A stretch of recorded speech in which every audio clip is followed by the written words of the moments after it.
Hello friends मोर channel स्वागतम जानाइछु মই আজি 32 চেষ্টৰ বাবে প্ৰিন্সেছ কাট ব্লাউজৰ কাটিং কৰিম এই কাপোৰটো কটনৰ কাপোৰ হয় এমব্ৰয়ডাৰী থকা কাপোৰ এটো বিনা লাইনিঙত বনাম এটোই মেইন কাপোৰ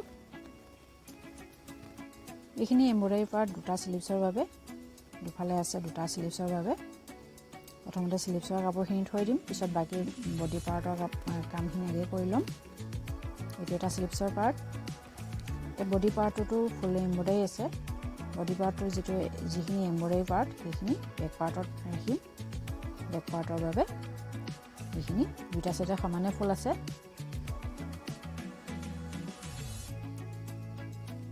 এনেকৈ বেক পাৰ্টটো এমব্ৰয়ডাৰী কাম থাকিলে পুৰা সমানে ফল্ড কৰি ল'ব লাগিব চেণ্টাৰত পৰাকৈ এনেকৈ সমান কৰি ল'ব লাগিব এনেকৈ উল্টা কৰি ল'ম প্ৰথমতে কাপোৰটো মই সমানে ফল্ড কৰি ললো দুটা সাইডে ফুলখিনি সমানে পৰাকৈ এটা ব্লাউজটো লেন্থ লৈ লম বহুতো তৎক্ষণাত কমি গল 15 ইঞ্চ এটো 14 ইঞ্চৰ ৰেডি হ'ব যিমান লেন্থ লাগে তাত 1 ইঞ্চ প্লাস কৰি ল'ব এই ব্লাউজটো ডিপ নেকত কাটিং হ'ব যে ডিপ নেকৰ একৰ্ডিংৰ শোল্ডাৰ লৈছো 5 ইঞ্চ 32 চেষ্টৰ বাবে এনেকৈ উঠাই দি সমান কৰি ললো এফালৰ পৰা আৰ্ম হোল লম 5.5 ইঞ্চ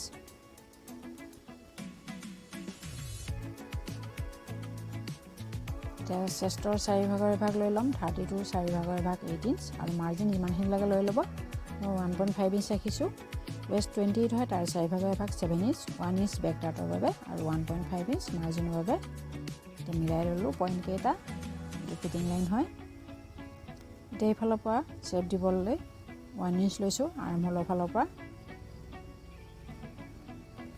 আৰ্ম হোলৰ কৰ্ণাৰটো ৰাখি 1 ইঞ্চৰ শেপ দি দিলো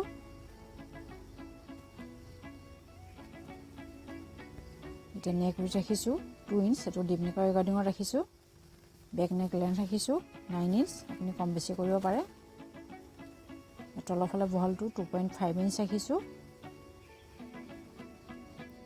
এনেকৈ মিলাই ললো ইয়াত আপুনি যিকোনো শেপ দিব পাৰে মই ইয়াত ৰাউন্ড শেপ দিছো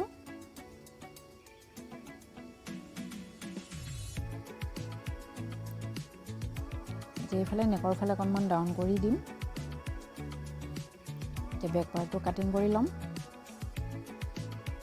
বেক পাৰ্টটো কাটিং কৰি ললো এতিয়া ফ্ৰন্ট পাৰ্টটো কাটিং কৰিম ফ্ৰন্ট পাৰ্টটো কাটিং কৰিবৰ বাবে এনেকৈ কাপোৰটো সমানে মিলাই ললো লৈ দুডাল চিন আঁচ পাৰি ললো এতিয়া ফ্ৰন্ট পাৰ্টৰ লেন্থৰ সাইডত মই হাফ ইঞ্চ এক্সট্ৰা লৈ লৈছো প্ৰিন্সেছ কাটৰ বাবে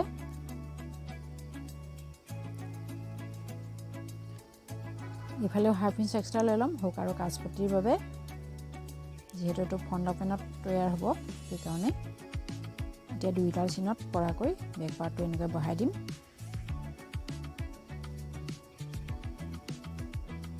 বাকি সাইডটো সেম টু সেম ড্ৰ কৰি লম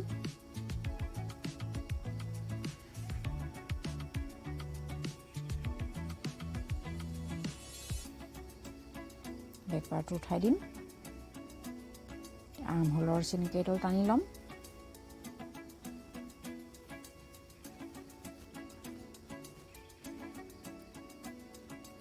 এতিয়া ফ্ৰন্ট নেকটো লেন্থ লৈ লম 6 ইঞ্চ আপুনি কম বেছি কৰিব পাৰে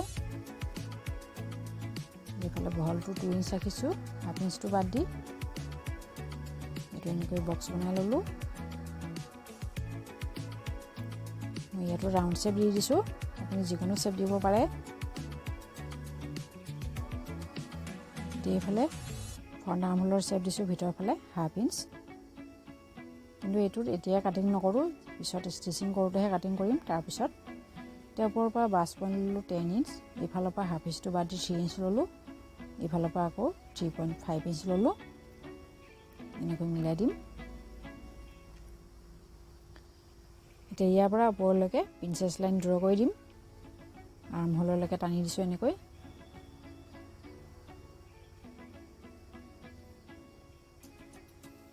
এতিয়া এইফালে 1.5 ইঞ্চ লৈ লৈছো এইফালে 2 ইঞ্চ লৈছো তলৰ চিনডালৰ পৰা এই শেপটো ইয়াৰ লগত মিলাই দিম প্ৰিন্সেছ শেপটো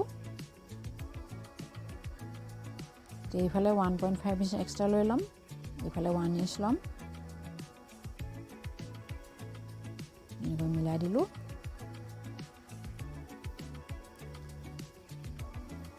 এতিয়া ইয়াৰ হাফ ইঞ্চটো ইয়াৰ লগত এনেকৈ মিলাই দিব লাগিব, নহ'লে এইটো এক্সট্ৰা হৈ যাব যদি কাটিং কৰি উলিয়াই দিয়া নহয়। এতিয়া কাটিং কৰি ল'ম। ভিডিঅ'টো চাই ভাল লাগিলে লাইক কৰিব, কমেণ্ট কৰিব আৰু এনেকুৱা ভিডিঅ' পাবৰ কাৰণে চেনেলটো ছাবস্ক্ৰাইব কৰি বেল আইকনটো ক্লিক কৰিব নাপাহৰিব। বেল আইকনটো ক্লিক কৰাৰ পিছত আপোনাৰ তাত নটিফিকেশ্যন আহি যাব যেতিয়া ভিডিঅ' আপলোড হয়, সেইকাৰণে বেল আইকনটো ক্লিক কৰিব লাগে।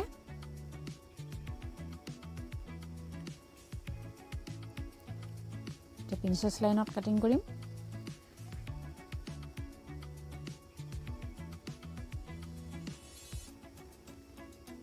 এইখিনি কাটিং কৰোঁতে অলপ লাহে ধীৰে কাটিং কৰিব, নহ'লে শ্বেপটো বেয়া হৈ গ'লে ফিটিং ভাল নহ'ব।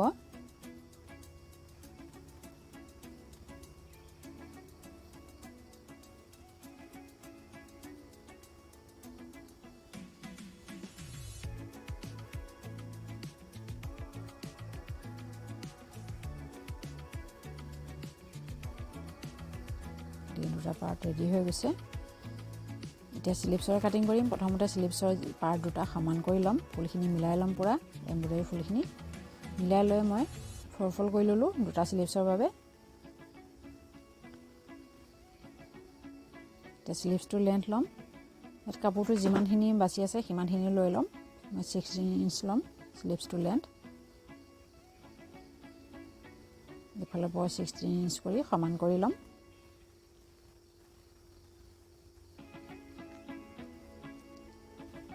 এতিয়া এইফালৰ পৰা ডাউন কৰিম 4 ইঞ্চ,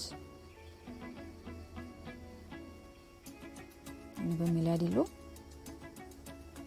এতিয়া আৰ্মহোলটো মেজাৰমেণ্ট কৰি ল'ম স্লিপছৰ শ্বেপ দিবৰ বাবে। একেবাৰে সহজ হয়, আপুনি যিকোনো স্লিপছৰ কাটিং কৰিব পাৰিব বডি পাৰ্টটোৰ লগত মিলাকৈ। এতিয়া ৰাউণ্ডত মই জুখি ল'লোঁ, ওপৰৰ পৰা হাফ ইঞ্চ বাদ দি জুখিছোঁ। জুখি লৈ যিমানখিনি পালোঁ এনেকৈ বেকাই কৰি লৈ লৈছোঁ, আৰু যিমানখিনি পালোঁ তাৰ হাফ এনেকৈ লৈ ল'ম চিধাকৈ। এতিয়া এইটো পইণ্টৰ পৰা এইটো পইণ্টলৈ এনেকৈ মিলাই ল'ম। শ্বেপ দি দিলোঁ স্লিপছৰ শ্বেপ।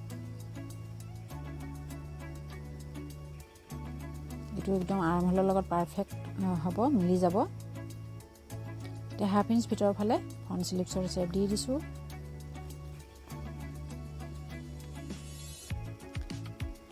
এতিয়া স্লিপছ ৰাউণ্ড যিমান হয় তাৰ হাফ লৈ ল'ব।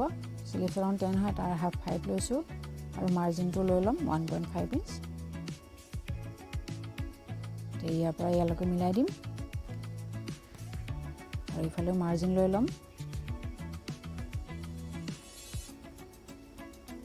ইয়াত অলপ শ্বেপ দি দিম ভিতৰৰ ফালে।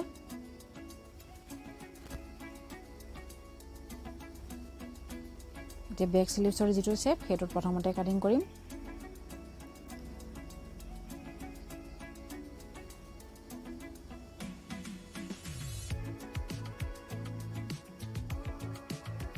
এতিয়া দুটা পল্লা খুলি ল'ম, লৈ ফ্ৰণ্ট স্লিপছৰ শ্বেপ কাটিং কৰিম।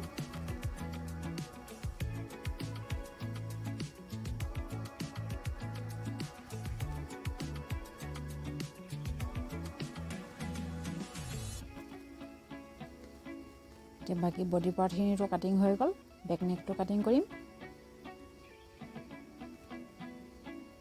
ইয়াৰ পিছতে ব্লাউজ কাটিং কমপ্লিট হৈ যাব।